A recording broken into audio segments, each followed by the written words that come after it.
नमस्कार मित्रांनो, मराठी बोली या चॅनलमध्ये तुम्हा सगळ्यांचं स्वागत आहे. तर आज आपण आनंदी या मालिकेचा आजचा 25 जुलैचा भाग खूपच धमाकेदार झालेला बघणार आहोत. कारण शिल्पाच्या नकाराला झणझणीत उत्तर देऊन आनंदी आता पत्नी धर्म कसा निभावणार आणि मीडियासमोर मालक साहेबांची कशी बाजू घेणार हे सगळं आपल्याला बघायला मिळणार आहे. तर आजच्या भागामध्ये सुरुवातीलाच आता माई आपल्या रूममध्ये असतात, बापूही तिथेच बसलेले असतात, आनंदी हॉलमध्ये असते.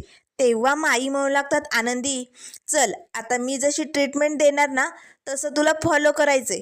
पण सगळ्यात आधी तू एक काम कर, तू जो या घराचा नकाशा तुझ्या मनात आखून ठेवलाय ना तो पुसून टाक. जणू तू या ठिकाणी नवीन आहे असं तुला भासवायचंय आणि तुला आता मी सांगेन त्या त्या ठिकाणी जायचंय, चालेल? तेव्हा आनंदी म्हणू लागते, ठीक आहे माई, सांगा तुम्ही. आता माई लगेच आनंदीला सांगू लागतात, चल पुढे तुला 4 पावलं जायचंय, चल पटकन डावीकडे वळ. आता जशा माई ट्रीट करतील तसं आनंदी करत असते आणि आता लगेच माई म्हणू लागतात, चल आता तू भरपूर फिरली आनंदी आणि कुठे अडखडली पण नाही. आता समोर तुझ्या सोपा आहे, 4 पावलं जा आणि बरोबर मधोमध सोप्यावरती बैस. आनंदी आता सोप्यावरती बसलेली असते. तेव्हा लगेच बापू म्हणू लागतात, जमलं की आपल्या सुनेला लय भारी जमलं. अगो आपली सून लयच चतुर आणि हुशार आहे. त्यावर लगेच माई म्हणू लागतं, हो हो आता आपल्याला काहीच प्रॉब्लेम येणार नाही. आनंदी आता तू युगंधर बरोबर त्या फंक्शनमध्ये अगदी बिनधास्त राहू शकते बरं का. त्यावर आनंदी म्हणू लागते, माई मला ना लय भारी वाटतंय हो. असं वाटतंय ना एका क्षणासाठी की माझ्या डोळ्यावरची ही अंधाराची पट्टी ना कायमची निघूनच गेली की काय. मला जणू जग दिसायला लागले असंच वाटतंय माई. माई मला खूप भारी वाटतंय. आनंदी खूपच आनंदात असते. तर त्यानंतर इकडे मुंबईला आता सकाळी सकाळी पृथ्वी आता उठलेला असतो, पण त्याचा हात खूप जाम झालेला असतो, खूपच दुखत असतो. कारण आरतीमुळे रात्रभर त्याला बाथरूममध्ये झोपावं लागलं ना. तेव्हा आरशात बघतच आता, आई ग, या चेटकिनीमुळे ना माझी ही अवस्था झाली. एवढा हात ना हिच्यामुळे दुखतोय माझा. आता पृथ्वीला मीटिंगला जायचं असतं, त्यामुळे त्याची तयारी चालू असते. कसा बसा आता त्याने आवरण्याचा प्रयत्न केलेला असतो, पण जॅकेट घालणं त्याला काही जमत नाही. एक हात घातलेला असतो, पण दुसरा हात खूप दुखत असल्यामुळे त्याला काही ते जमत नसतं. आरती मात्र त्याच्या या अवस्थेवरती हसत असते. तेव्हा पृथ्वी म्हणू लागतं, 1 मिनिट, समोरच्याची अवस्था बिकट असल्यानंतर त्याच्यावरती हसू नये एवढी अक्कल नाही आहे का, चेटकीन नाही तर. तेव्हा लगेच आरती म्हणू लागते, पृथ्वी सर कसं आहे ना, आपल्या जर एखादी गोष्ट जमत नसेल ना तर आपण समोरच्याची मदत घ्यावी. थोडा वेळ आपला इगो बाजूला ठेवला तरी चालेल. त्यावर पृथ्वी म्हणू लागते, मी आणि तुझी मदत शक्य नाही आहे, मला नको आहे तुझी मदत, माझं मी करून घेईल. आता पृथ्वी ते जॅकेट घालण्याचा प्रयत्न करत असतो, पण त्याला काही जमत नाही. तेव्हा आरती म्हणू लागते, पृथ्वी सर कसं आहे ना, आपण मुंबईला का आलो आहे माहिती, एका इम्पॉर्टंट मीटिंगसाठी जायचं आहे आपल्याला. पण जर आपण असाच इथे वेळ वाया घालवत राहिलो तर तिकडे मीटिंग संपून जाईल, ते लोक वाट बघून बघून निघून जातील. त्यामुळे प्लीज माझी मदत घ्याल तुम्ही. त्यावर पृथ्वी म्हणू लागते, मला तुझी मदत नको आहे, मी वाघ आहे वाघ, आणि वाघ कधी गवत खात नाही. तेव्हा लगेच आता पृथ्वी पुन्हा प्रयत्न करू लागतो. आरतीला खूप हसायला येतं, पृथ्वीला लय राग येतो. तेव्हा आरती म्हणू लागते, ठीक आहे पृथ्वी सर, माझे आबा काय म्हणतात माहिती, समोरचा माणूस कितीही इगोवाला असला आणि वाघ असला ना तरी त्याची अशी परिस्थिती बघून आपणच त्याला मदत करायला पाहिजे. आता आरती लगेच पृथ्वीजवळ येते, त्याला मदत करणार. तेच पृथ्वी ओरडायला लागतो. आरती पटकन आता त्याच्या तोंडाजवळ बोट नेते, गप्प बसायचं, शांत बसायचं, अजिबात वळवळ करायची नाही. पृथ्वी आता एकटक आरतीकडे बघू लागतो. आरती आता लगेच त्याच्या हातात ते जॅकेट घालून देऊ लागते. पृथ्वी आता एकटक डोळ्यात डोळे घालून आरतीकडे बघत असतो, जणू आरतीच्या प्रेमातच पडतो. तर आता आरतीही शांतपणे आता पृथ्वीच्या चेहऱ्याकडे बघत असते. आरतीने आता हे जॅकेट पृथ्वीला घातलेलं असतं. तर त्यानंतर इकडे आता माई म्हणू लागतात, आनंदी चल आता उठ बरं आणि आता अजून 5 पावलं चालायला सुरुवात कर. आनंदी आता 5 पावलं चालायला सुरुवात करते. तुला एक समोर पिल्लर लागला. तेव्हा आनंदी म्हणू लागते, हो माई लागला की. अजून 6 ते 7 पावलं पुढे जा, अजून एक किचनचा पिलर लागेल. आता किचनमध्ये जा. असे आता आनंदी माई सांगल त्या दिशेने फिरत असते. त्याच वेळेस आता किचनमधनं आनंदी बाहेर येते. तिला लय भारी वाटतं, ती लय खुश असते. तेव्हा ती माईंना म्हणू लागते, माई मला ना इतकं कसा आनंद झालाय ना, लय भारी आयडिया शोधून काढली, लय भारी वाटते माई मला. त्यावर माई म्हणू लागतात, आनंदी हळू बोल. हे बघ, तू आत्ता मोठ्याने बोलशील, पण तुला तिकडे फंक्शनमध्ये हळू बोलायचे. कारण जर तू अशी मोठ्याने बोलत राहिली तर युगंधरला तुझ्यावरती डाऊट येईल आणि मग तो म्हणेल, आनंदी तुझं हे सगळं काय चालू आहे, उगच आपलं पितळ उघडं पडायचा, त्यामुळे तुला हळूच बोलायचे, चालेल. आणि आनंदी आपल्या या स्पाय कॅमेराची आणि या भन्नाट आयडियाची मात्र वेगळीच काही कमाल झाली ना. तेव्हा आनंदी म्हणू लागते, हो बरं माई, आता मी कुठे जाऊ. त्याच वेळेस माई म्हणू लागतात, बरं तू सरळ ये. तेवढ्यात लगेच आता वरनं मालक साहेब खाली आलेले असतात. तेव्हा बापू म्हणू लागतो, अगं थांब थांब, युगंधर आलाय. त्याच वेळेस आता आनंदी थबकते. तेव्हा माई म्हणू लागतात, आनंदी थांब, युगंधर सरळ समिधाच्या फोटोसमोर गेलाय. तेव्हा लगेच आनंदी म्हणू लागते, माई आता मी काय करू, मी कुठे जाऊ. त्यावर लगेच माई म्हणू लागतात, थांब तू जरा वेळ, मी सांगते तुला.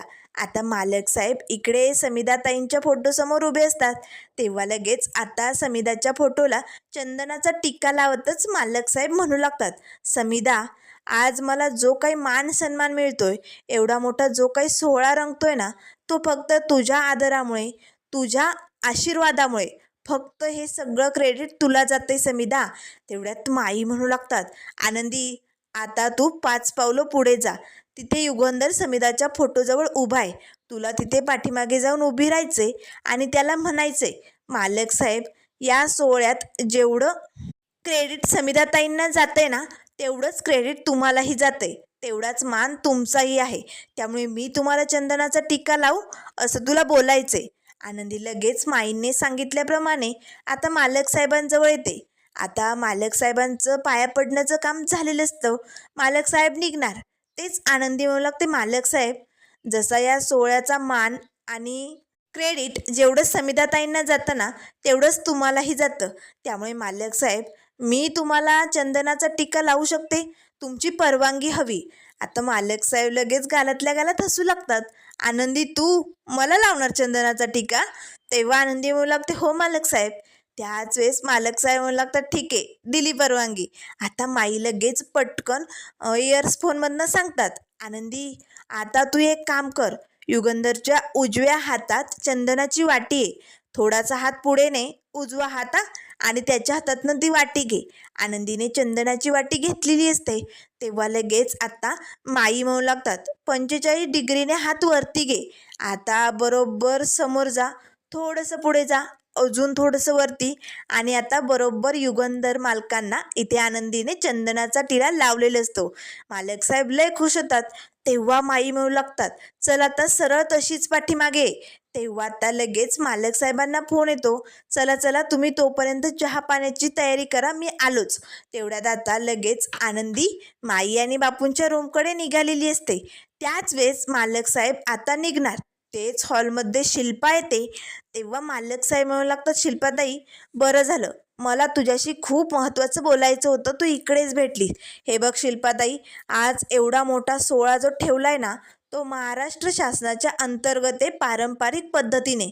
त्यामुळे ना तू एक काम कर, आनंदीला स्वतः अगदी नऊवारी छान अशा साडीत तयार कर, छान असे पारंपरिक पद्धतीचे दागिने घाल आणि तिला गाडीतनं पाठवून दे.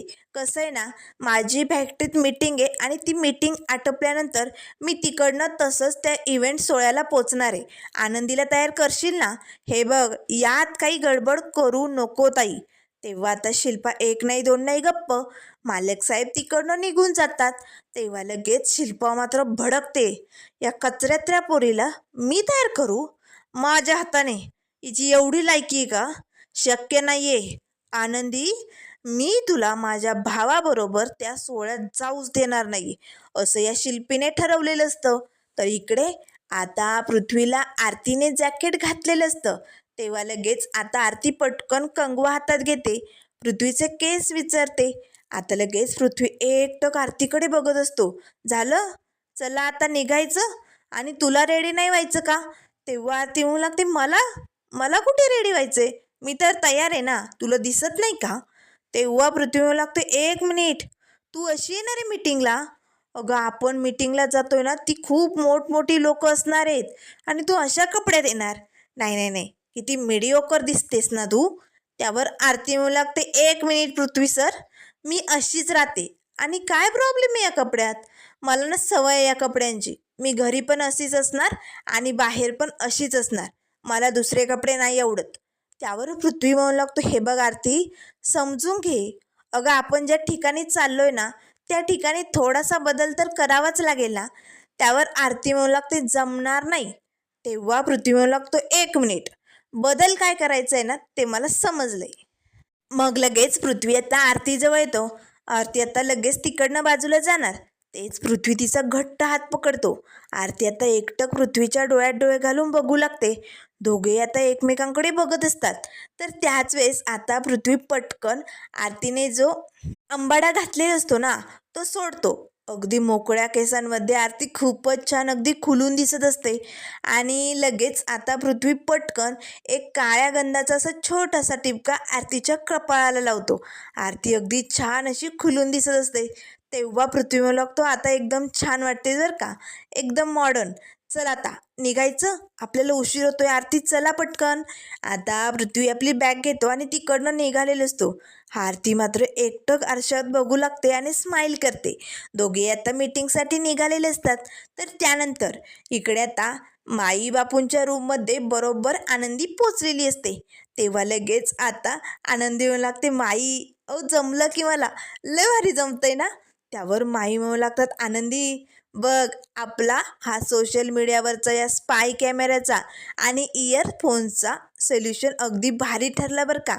आता तू युगंधर बरोबर कुठेही फिरू शकते, काहीच प्रॉब्लेम येणार नाही, सगळं काही ठीक होणार आहे. त्यावर बापू म्हणू लागतात, होणारच की, मग आपली सून हाय की हुशार. आनंदी तुझ्यामुळेच घडतंय, तू अतिशय चलाक आणि हुशार आहे ना, म्हणून तुला सगळं जमतंय. मानलं, मानला तुला, खरंच 1 नंबर भारी. दोघेही आता खूप हसत असतात. आनंदी त्यांना साथ देत असते. तिघांचा एवढा आनंद आणि उत्साह बघताच या शिल्पाचा मात्र जळफळाट होतो. आता लगेच शिल्पा रूममध्ये येते. काय चालू आहे तुमच्या या आनंदाला आणि उत्साहाला, काही भान आहे की नाही? एवढं खिदळायला काय झालंय? आणि आनंदी, तुझ्या सुपीक डोक्यात ना आयडिया आली ना, तू या इव्हेंट सोहळ्याला जाण्यासाठी नकार देणार आहे ना युगंधरला? कसलं कारण सांगणार आहे? बोल लवकर. आता लगेच आनंदी एक नाही दोन नाही गप्प. त्यावर लगेच आता बापू म्हणू लागतात, शिल्पा हे बघ, आता आनंदीला नकार देण्याची गरज नाही आहे. अगं हिने अशी आयडिया शोधून काढली ना, बघ सोशल मीडियावरची ही आयडिया भन्नाट काम करते. आणि आता आनंदी युगंधर बरोबर कुठे धडपडणार नाही, पडणार पण नाही, आणि तिचं सत्य युगंधर समोर येणार बी नाही. हे बघ, आत्ताच खाली युगंधरला तिने चंदनाचा टिळा लावला स्वतःच्या हाताने, या स्पाय कॅमेऱ्यामुळे आणि या इयरफोनमुळे. त्यामुळे सगळं काही ठीक होणार आहे. तेव्हा माई म्हणू लागतात, हो शिल्पा, आता आनंदीला इव्हेंट सोहळ्यात जाण्याला कुठलाही अडथळा नाही आहे, त्यामुळे कशाला द्यायचे कुठलं कारण. युगंधर बरोबर ती जाणार म्हणजे जाणार. त्यावर लगेच शिल्पा म्हणू लागते, बास, तुमची सोशल मीडियावरची आयडिया आहे ना, ती बाद झाली. ही आनंदी या घराची मोलकरीण आहे आणि एवढ्या मोठ्या सोहळ्यात माझ्या भावाबरोबर जाण्याची तिची लायकी नाही आहे. त्यामुळे आनंदी, तू घरीच पडून राहायचं, अजिबात युगंधर बरोबर जाण्याचा प्रयत्न करायचा नाही. मी शेवटचं सांगते, जर तू युगंधर बरोबर त्या सोहळ्यात जाण्याचा प्रयत्न केला तर मग बघ, मी तुला सोडणार नाही, माझ्याशी गाठे, लक्षात ठेव. युगंधरला नकार कसा द्यायचा ते बघून घे. असे म्हणत आता शिल्पा तिकडनं निघालेली असते. तेव्हा आनंदीने मात्र या शिल्पाच्या या प्रश्नाला चांगलं झणझणीत उत्तर दिलेलं असतं. आनंदी लगेच म्हणू लागते, शिल्पाताई 1 मिनिट. आता ही घाणेरडी शिल्पा थबकते. तेव्हा आनंदी म्हणू लागते, कसं आहे ना शिल्पाताई, मी या इव्हेंट सोहळ्याला मालक साहेबांबरोबर जाणार म्हणजे जाणार, माझं ठरलंय. आता मात्र या शिल्पाला लय राग येतो. तर विद्याधर त्यांचं बोलणं चोरून बाहेर आता हे सगळं ऐकत असतो. त्याच वेळेस शिल्पा म्हणू लागते, मला मला प्रत्युत्तर देते तू? मला माझा नकार झिडकवण्याची तुझी हिंमत कशी झाली? त्यावर आनंदी म्हणू लागते, हे बघा शिल्पाताई, आजवर तुम्ही मला जे जे काही सांगितलं ना, या घरात आल्यापासनं ते या घरातली एक मोलकरीण म्हणून मी सगळं ऐकलं, सगळं काही सहनही केलं. पण आज मालक साहेबांची अगदी मनापासून इच्छा आहे की मी त्यांची पत्नी म्हणून या सोहळ्यात सहभागी व्हावं, त्यांच्या पाठीशी खंबीरपणे उभी राहावं. तर मग मी मालक साहेबांची इच्छा पूर्ण करणार. कारण शिल्पाताई, हा मान सन्मान मालक साहेबांना का मिळतोय माहिती? त्यांनी रात्रंदिवस कष्टाने खूप मेहनत केली हो, म्हणून एवढा मोठा सोहळा ठेवला गेलाय. आणि मला मालक साहेबांना या सोहळ्यात खुश बघायचे, आनंदी बघायचे. आणि म्हणूनच मी त्यांची इच्छा मोडू देणार नाही. मी त्यांच्याबरोबर या सोहळ्यात जाणार. आणि मालक साहेबांनी मीडियावाल्यांना तसा शब्द दिलाय, सहपत्नी त्या सोहळ्यात ते उपस्थित राहणार आहे. आणि मी जर तिकडे गेले नाही तर मालक साहेबांची मीडियासमोर नाचक्की होईल, निंबाळकरांची नाचक्की होईल. आणि मला हे होऊ द्यायचं नाहीये. हे बघा शिल्पाताई, मी तुमच्या नकाराचा अनादर नाही करत आहे, पण आज मला मालक साहेबांसाठी त्या सोहळ्यात जावंच लागेल. हवं तर तुम्ही या सगळ्याची मला शिक्षा देऊ शकता, ती शिक्षा भोगायला मी तयार आहे. पण आज मालक साहेबांची पत्नी बनून त्या इव्हेंटमध्ये जाऊन मी माझं पत्नी धर्म निभावणार, माझं कर्तव्य मी पार पाडणार. आणि अजून एक, मुलांना तर आमच्या लग्नाचं सत्य आता कळलंय, त्यामुळे मुलांनाही आमच्या नात्याचा काहीही प्रॉब्लेम नाही आहे. जरी मी त्या सोहळ्याला गेले तरी कुठे काय बिघडणार आहे? त्यामुळे शिल्पाताई, आज तरी मी तुमचं ऐकू शकत नाही. मी त्या सोहळ्याला मालक साहेबांबरोबर जाणार म्हणजे जाणार. आता आनंदीचं हे ठामपणे उत्तर ऐकून ही शिल्पा एक नाही दोन नाही गप्प तिकडनं निघून जाते. तर आता विद्याधर मात्र लय खुश होतो. आनंदी, युगंधर, जा जा, दोघे अगदी नटून थटून या सोहळ्याला जा. तिथे गेल्यानंतर मीडियासमोर अशी इज्जत काढणार आहे ना तुमची, बघाच. तोंड दाखवण्याचे लायकीचे राहणार नाही तुम्ही, असं या विद्याधरने काहीतरी ठरवलेलं असतं. तर त्यानंतर मित्रांनो, पुढील भागामध्ये आपल्याला बघायला मिळेल आता आनंदीला युगंधरच्या नजरेतनं पाडायचं म्हणून या शिल्पाने मोठा डाव आखलेला असतो. आनंदीला मालक साहेबांनी पारंपरिक पद्धतीने नऊवारी साडीत आणि पारंपरिक दागिन्यांमध्ये तयार करून पाठव असं सांगितलेलं असतं. पण ही शिल्पा, युगंधरने असं काही विरुद्ध बघितल्यानंतर तो आनंदीवरती भडकणार, सगळ्यांसमोर आनंदीची नाचक्की होणार. यासाठी या शिल्पाने आनंदीला अगदी युनिक पद्धतीचा मॉडेल असा ड्रेस घालून दिलेला असतो. आता आनंदी या ड्रेसमध्ये इव्हेंट सोहळ्यात उतरताच मालक साहेबांना धक्का बसतो. कारण मालक साहेब स्वतः धोतर आणि कुर्ता फेटा घालून त्या इव्हेंट सोहळ्यात पोहोचलेले असतात आणि आनंदी अशी युनिक पद्धतीची. त्याच वेळेस मालक साहेब लगेच आनंदीजवळ येतात. आनंदीचे कपडे शॉर्ट असतात. मालक साहेब आपली शाल घेतात आणि आनंदीच्या खांद्यावरती टाकतात. सगळे मीडियावाले आता मालक साहेबांना घेरतात आणि इंग्लिशमध्ये आता उत्तरं विचारत असतात. मालक साहेब, द्या ना आमच्या प्रश्नांची उत्तरं, द्या ना, प्लीज आन्सर मी. त्याच वेळेस मालक साहेबांना आता इंग्लिशमध्ये काय बोलावं, यांची प्रश्न नेमकं काय आहे हेच कळत नाही. त्याच वेळेस आनंदी येते आणि आता आनंदी कशी फाड इंग्रजी बोलणार. विद्याधरला तर मात्र जमीन आसमानचा फरकच कळत नाही. नेमकं हे सगळं काय चालू आहे? ही आनंदी एवढी इंग्लिश कशी बोलू शकते? आनंदी आता या इव्हेंट सोहळ्यात कसा धमाका करणार आणि कसा जल्लोषात मालक साहेब आनंदीवरती खुश होणार, हे सगळं आपल्याला बघायला मिळेल. त्यामुळे मित्रांनो, अशाच मालिकेंच्या अपडेट पाहण्यासाठी चॅनलला लाईक करा, सबस्क्राईब करा. व्हिडिओ पाहिल्याबद्दल धन्यवाद.